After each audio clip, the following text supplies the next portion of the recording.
Bonjour à tous, bienvenue sur TechniBody. Aujourd'hui, je vais vous parler de l'arthrose au niveau des lombaires. Je sais qu'il y en a pas mal qui en ont et qui m'ont déjà posé la question sur comment on fait, quels sont les exercices, qu'est-ce qu'on peut faire quand on a de l'arthrose au niveau des lombaires. Allez, on y va, c'est parti.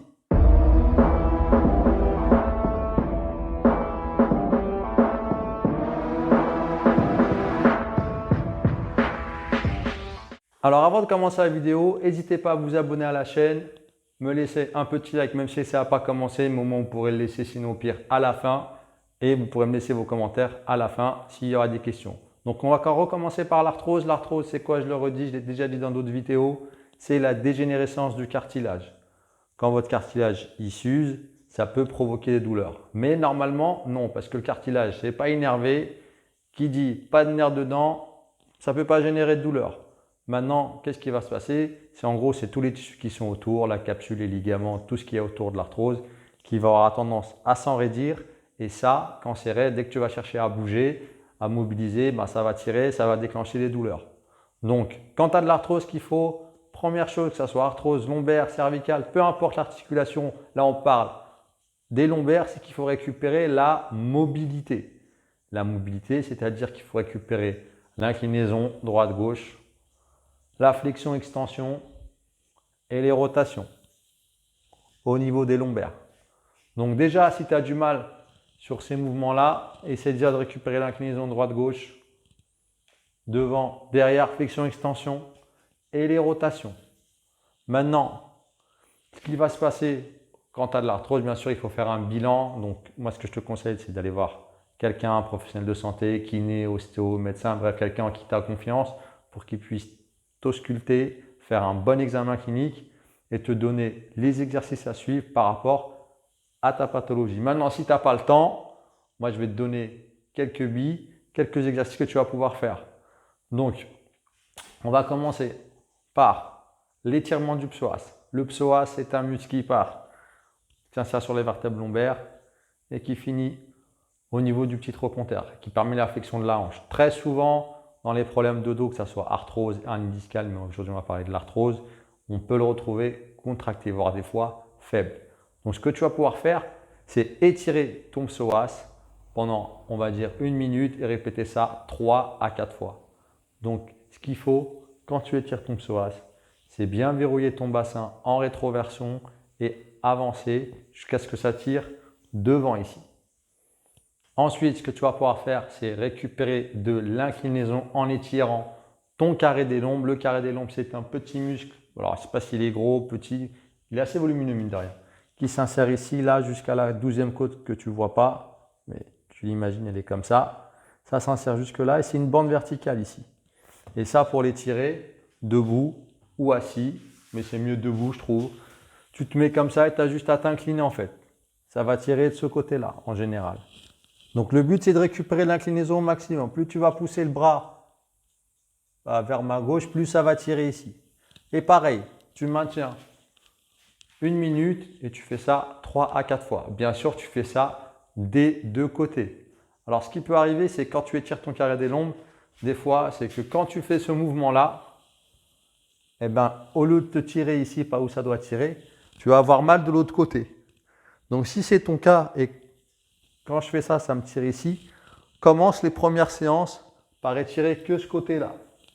Normalement, ça devrait tirer ici et pas avoir de douleur là. Et après, petit à petit, quand tu auras récupéré cette mobilité-là et étiré bien ton carré des lombes qui est là, tu pourras récupérer cette mobilité-là. Ensuite, ce que tu vas pouvoir faire, c'est travailler sur de la rotation. Donc, tu te trouves un bâton, très simple, et tu vas tourner de gauche à droite en gardant les pieds bien fixes. Le mieux, c'est les pieds parallèles. Donc là, tu vas engager bien sûr toute la rotation du tronc, que ce soit le thorax, les cervicales et les lombaires, et tu essaies d'aller de plus en plus loin, tout simplement. Et ça, pareil, tu fais ça 1 à 2 minutes en essayant d'aller le plus loin possible. Le plus loin possible. Voilà, donc là, on a récupéré l'inclinaison et la rotation. et on ne va pas s'occuper de la flexion-extension. Ce que je vais te proposer, c'est un exercice de renforcement des muscles du dos ici. En général, avant, on disait beaucoup qu'il fallait renforcer les abdos, mais on s'est rendu compte qu'en fait, les gens qui avaient des problèmes de dos et des lombalgies, que ce soit dû à de l'arthrose ou à une hernie discale, ont retrouvé souvent plus un déficit des extenseurs, donc les muscles qui sont derrière là, ce qu'on appelle les spinaux, que des abdos. Donc, on va d'abord, ce que je vais te conseiller de faire, tu peux faire des abdos, il n'y a pas de problème, mais il faut aussi que tu renforces tes spinaux. Pour ça, il y a un exercice qui est très simple, je vais t'en donner deux. Un debout, qu'on appelle le good morning, donc tu vas descendre, avec un bâton ça sera peut-être mieux. Comme ça va fixer le haut. Tu vas descendre et remonter. Alors attention avec cet exercice, le problème c'est qu'il y a des gens qui vont avoir mal en se baissant. Si quand tu te baisses, ça déclenche trop de douleur, le fais pas, tout simplement. Je vais te donner un autre exercice qui va être plus simple, mais pour le coup celui-là il va falloir que tu te mettes à plat ventre. Donc voilà, donc l'exercice il va être tout simple. Tu vas te mettre à plat ventre et ce que tu vas faire pour le niveau débutant, c'est lever une jambe tendue. Ça va stimuler déjà ici toute la partie musculaire des spinaux à droite. Et tu vas changer. Et tu vas maintenir 10 secondes. Et à chaque fois, tu changes. Pour les avancer, pouvoir faire les deux en même temps.